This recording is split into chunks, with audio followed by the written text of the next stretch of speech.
میرے بھائیو آج اس ماں کو رلایا جا رہا ہے، اس ماں کو ستایا جا رہا ہے، گھر گھر کی شکایت ہے کہ ماں باپ دکھی ہیں، بچوں سے دکھی ہیں، اولاد سے دکھی ہیں۔ میرے بھائیو یہ کتنی بڑی مصیبت ہے کہ اولاد ماں باپ کی مقام و مرتبے کو، اتنے بڈھے ہو گئے ہیں، ان کو اب کیا سمجھتا ہے، انہوں نے کیا دنیا دیکھی ہے، یہ زبردستی میری لائف میں انٹرفیئر کرتے ہیں، ان کو 10 مرتبہ کہا مجھے مت کہا کرو، مت سمجھایا کرو۔ او میرے بھائیوں، ان کی دعا تمہارے گرد پہرا دیتی ہے، تمہاری حفاظت کا ذریعہ ہے۔ ماں کے قدموں کے نیچے جنت ہے، باپ جنت کا دروازہ ہے۔ ایک ہمارے دوست کہنے لگے میری تو دعا ہمیشہ قبول ہوتی ہے۔ کیسے تمہاری دعا ہمیشہ قبول ہوتی ہے؟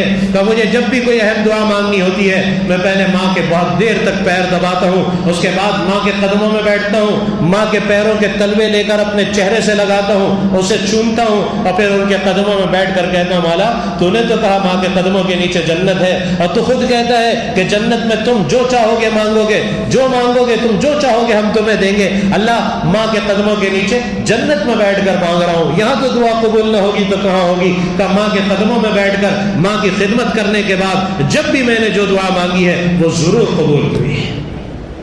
اس لیے میرے دوستوں دنیا کو جیسے میں نے کہا بدلے کی جگہ نہیں، لیکن ٹٹ فار ٹیٹ والا معاملہ ہے۔ پتہ نہیں وہ قصہ ہے یا کسی نے ایسے ہی لکھ دیا ہے، ایک قصہ سنا ہے وہ بہت معروف، آپ نے بھی، مجھے اس کے حوالے اور سند کا علم نہیں، لیکن بہت مشہور کہ وہ جوان اپنے بوڑھے باپ کو مار کر اسے گھسیٹتے گھسیٹتے پیر پکڑتے ہوئے لے جا رہا تھا۔ ایک جگہ پہنچ کر باپ نے بیٹے سے کہا بیٹا بس اب اس سے ایک قدم بھی آگے نہ بڑھانا ورنہ تو ظالم ہو جائے گا۔ بیٹے نے کہا کیا مطلب ہے؟ کیا میں ظالم پہلے نہیں تھا جو اب ظالم ہو جاؤں گا؟ بوڑھے باپ نے کہنے لگا میں نے بھی اپنے باپ کو گھسیٹ کر یہاں تک لایا تھا، وہ آج مجھے اس کا صلہ اور بدلہ مل رہا ہے، اس لیے میں کہہ رہا ہوں ٹٹ فار ٹیٹ والا معاملہ ہے۔ ستا لو ماں کو لیکن پھر اپنے بچوں سے یہ امید نہ رکھنا کہ تمہیں ان کا سکھ دیکھنا نصیب ہو، ستا لو باپ کو لیکن پھر اپنی اولاد سے یہ امید نہ رکھنا کہ وہ تمہارے آنکھوں کی ٹھنڈک بنے۔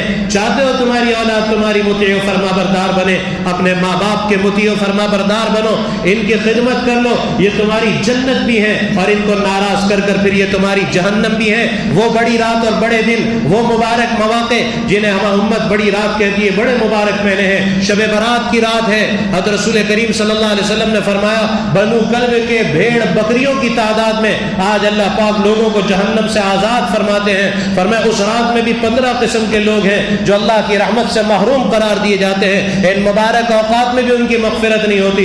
ان میں ایک ماں باپ کا نافرمان بھی ہے کہ ماں باپ کے نافرمان کی ان مبارک راتوں میں بھی مغفرت نہیں ہوتی۔ اللہ فرماتے پہلے انہیں منع کرا، انہیں راضی کر کر رہا، ہماری رضا ان کی رضا میں ہے، ہماری ناراضگی ان کی ناراضگی میں ہے۔ ماں باپ کو ناراض کر کر بندہ اللہ کو راضی کرنا چاہے یہ نہیں ہو سکتا۔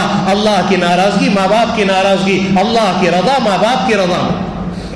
اس لیے میرے بھائیوں چھوٹی سی زندگی اللہ نے دی ہے، اللہ کے لیے معاشرت سیکھیں، گھر کا دین سیکھیں، اللہ نے ماں باپ دیے ان کے ساتھ حسن سلوک کریں، ان کی اطاعت و فرما برداری کریں، انہیں راحت پہنچانے کی کوشش کریں۔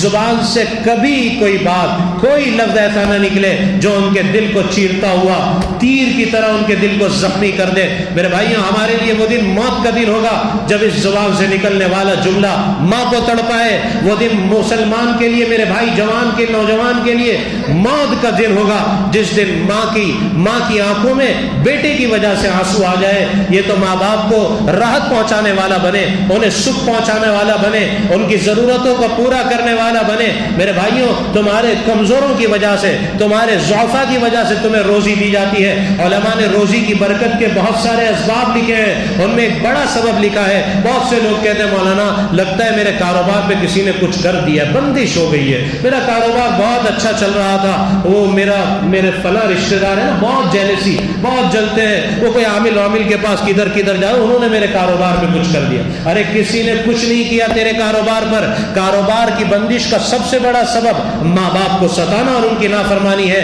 اور کاروبار میں برکت کا سب سے بڑا وظیفہ، لوگ کہتے ہیں وہاں کوئی دعا بتا دو نا کاروبار میں برکت ہو، ارے یہ دعا لو، سب سے بڑا وظیفہ کاروبار میں اور رزق کی برکت کا یہ ہے کہ ماں باپ کو خوش کر لو، ان کی دعا سیدھے آسمانوں کو جاتی ہے. باپ کی دعا بیٹے کے حق میں کوئی واسطہ نہیں, سیدھے عرش پر جاتی ہے. باپ کی دعا بیٹے کے حق میں دعا, ایک یہ ابا دعا کرو, ایک یہ کہ امی دعا کرو, اور ایک یہ کہ دعا لی جائے, ان کے دل سے دعا نکلے. ماں تو ایسی ذات ہے, ایسی اللہ نے ماں کو ایسا بنایا ہے کہ بیٹا کتنا ہی نافرمان ہو, کتنا ہی اسے ستایا ہو, ایک مرتبہ جا کر کہنا امی مجھے معاف کر دو, ماں برسوں کا غم بھلا کر اپنے سینے سے لگا لی, آجا میرے بیٹے میں نے سب معاف کر دیا. ماں تو ماں ہے. ماں کا لفظ ہی ماں آپ کہو نا ماں تو منہ میں مٹھاس بھر جاتی ہے.